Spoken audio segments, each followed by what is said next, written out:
One last log file I'd like to mention is a log file that's optional. It's not turned on by default, but you can enable logging of usage statistics for SharePoint.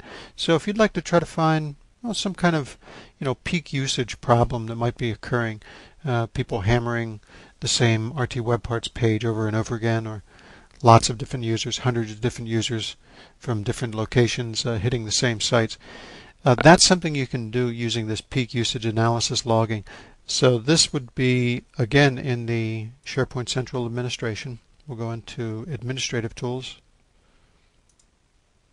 And within Administrative Tools, we're going to look for SharePoint Central Administration. Now this is under Operations also. Within Operations, if we scroll down to Usage Analysis Processing, this is where you would turn on this feature. Go ahead and enable that, and then after a couple of days or hours or so, just go ahead and take a look at these usage logs there. So, here are some of these are the options that you have for setting up this usage tracking. And don't forget the traditional logs that you would find in the Pi server. So if you go into Pi System under All Programs, we're going to choose the Pi System Management Tools. You'll find the server-based log files are sometimes useful in looking at connection problems and whatnot. So if you go into Operation and take a look at message logs, this is where you can do searches for the kind of connection results that you get when you're having various clients, including RT WebParts, get access to this Pi server. I think I also mentioned when we looked at this earlier when discussing networking and security, if you go into Network Manager Statistics, take a look through here for any connected or RT WebParts connected clients. Right now I don't see any RT WebParts connected clients, but watch what happens if I just switch over. Let's go to a site that's actually looking at data. I'll go to my solutions site. Now this is actually looking at data. You can see that live value right there.